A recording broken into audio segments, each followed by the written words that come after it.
Good morning. Sitting in my favorite place in the house. Yep, up on the kitchen counter. And true confessions, the very close friend who wrote yesterday's story and this one, it's me. Okay, these are my memories. They're written in the third person though. Tonight they were out as the sun set and the first star appeared. She said to the children, "When I was a little girl, my mother used to say to me, 'I see the first star. The first star sees me. God bless the first star and God bless me.'" Adam asked, quite genuinely wanting to know, "If your mother said that, how come she didn't believe in God?" She answered him, "Well, she also used to say, 'When you see a nun, make a wish on a button.' So what can I tell you?" She explained to herself in her head as they rode home in the family van. If you grew up going to Catholic school, you didn't need buttons because the nuns taught you to pray. But growing up in a Jewish neighborhood, I guess we had to depend on buttons. Still, we didn't see many nuns. Right across the street was Young Israel Synagogue. Next door to our apartment house was a Catholic boys' school, which we called All Hallows. We had no idea what hallow meant and used to wonder why someone would call anything All Hallows. It was a spooky sounding name. I associated it with the only other hollow I had ever heard of, the legend of Sleepy Hollow. The place was mysterious. I never saw in there, except once they had the auditorium doors open for a moment. I saw a big arched ceiling far away with strange, colorful paintings on it. At any rate, this Catholic school was right in the middle of a Jewish neighborhood, but it was totally staffed by brothers in long robes, no nuns. However, there was an old age home nearby that was run by nuns. Whenever we passed it in the city bus, I think my mother kept her buttons handy in case any of the nuns happened to come outside. Since it was a Jewish neighborhood, we, of course, had a kosher butcher. The Hebrew letters for kosher were always displayed in the store window. I got the idea that any Jewish letters displayed on a store window or sign stood for kosher. Whenever we passed such displays, I'd say, "That says kosher." I am sure I was incorrect, perhaps even about the butcher shop, but no one ever corrected me. I still have the urge to say that whenever I see a short sign with Hebrew letters.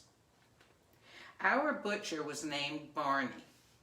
That, along with the knowledge of the only other Barney I had heard of, Barney Fife, Andy Griffith's deputy sheriff, has caused me to associate the name with only certain types or classes of people. So far in my life, this has proved true every time. One day, Barney the butcher let me help pluck chickens. In the back of the shop was a big enamel kind of porcelain sort of bathtub thing. Barney would sit on the edge of the tub, feet on the floor. I would sit with my short legs dangling into the tub and pull the feathers off the dead chickens. Because kosher chickens had had their throats cut and all the blood drained, they seemed very clean and dry. I remember the tub being full of black, white, and gray fluff by the time we were done. The chickens then were hung on hooks in the front of the store to display them for sale. Barney also kept sawdust strewn on the floor of his shop. At the end of each day, he would sweep it up. Any moisture or dirt would get caught up in the soft sawdust and be picked up with it. In the morning, down would go a fresh layer of sawdust. Sometimes Barney let me sweep. During the 1950s in New York City, it was still pretty safe for kids to roam free. Many of the apartment houses, built mostly in the 1920s, had courtyards in front of the entrances. Sometimes a graceful dogwood would bloom in the late spring, but most of those courtyards had only some scraggly bushes and weedy grass.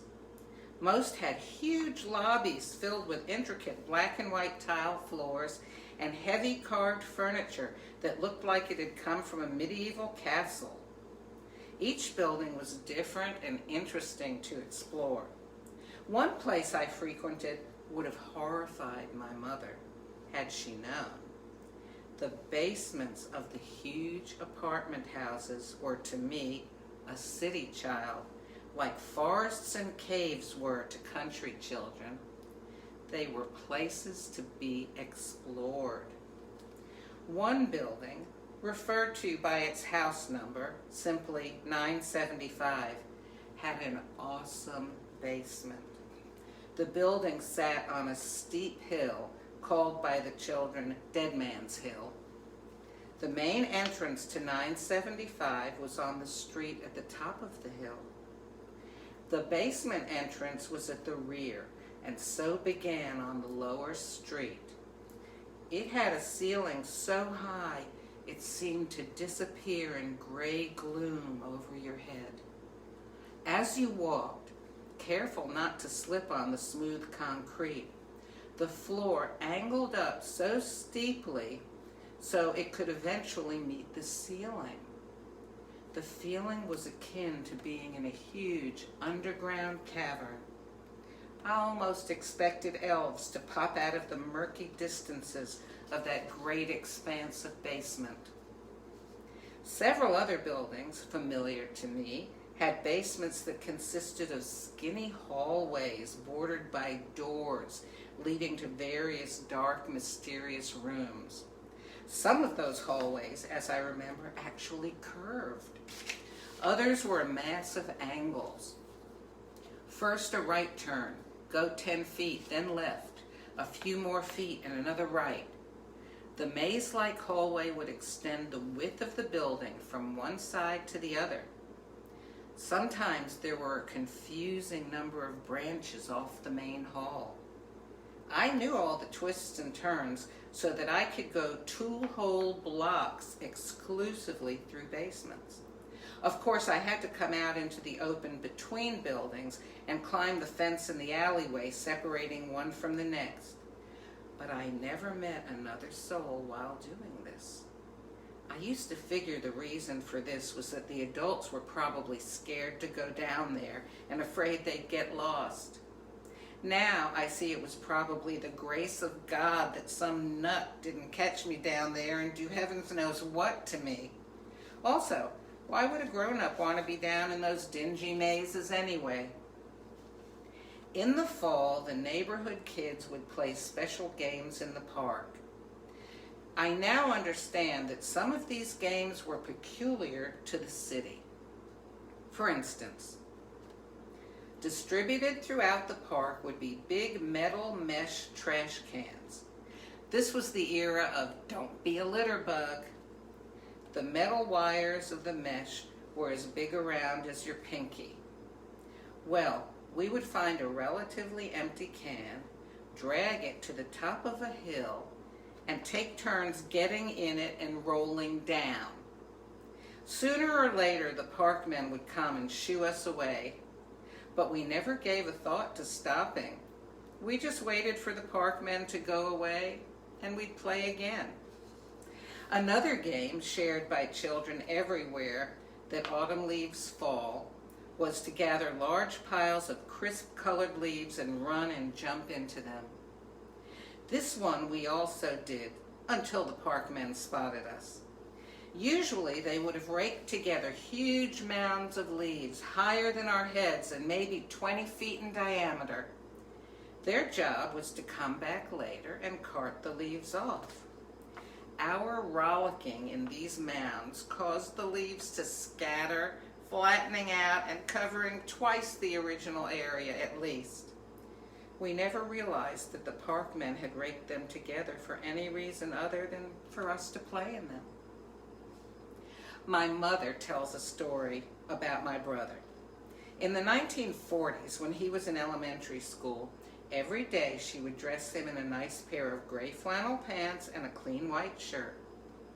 He apparently was oblivious to certain things. For instance, he got his pants hooked onto the wire mesh of a trash can as he passed it by one day. Well, that boy just kept on walking. He walked until those pants tore right off of him. I never did find out how much of them stayed on him and how much stayed with the can, but my mom indicates that this was not a singular occurrence with him. I remember her telling me about when he was very young, but old enough to be out of diapers. They were in the park, and he had to go to the bathroom. She ran to him yelling, "Hold it!" He held it all right. He held it and stood right there and peed in his pants. She really couldn't fault him. He had done just what she said. My brother, since he was 8 years older than me, was truly a big brother in every sense. One day it was snowing and he had taken me out to play. The snowsuits of my childhood were heavily stuffed one-piece affairs that once you were zipped into them, you could barely bend arms or legs. They had arms and legs and a hood and zippered from ankle to neck, covering everything but your face. I believe they are the reason why I developed claustrophobia early on. Well, my nose was running this particular day. We were right in front of the house and lived on the 3rd floor, so I hollered up to my mom for a hanky. When she stuck her head out of the window, my brother yelled, "Never mind," and stuck out the sleeve of his parka for me to wipe my nose. Is that a true big brother or what? So I'm going to end today, and tomorrow I think I've got one more installment here of my memories from my childhood. They are written in the 3rd person because I was going to use them in a novel I was writing, but they're all true as I remember them from my childhood. Keep in mind, as I always tell my children, what a child perceives as happening in a situation and an adult looking in the same situation would perceive something different. Well, these are my perceptions from my childhood in 1950s New York City. I hope you enjoyed it.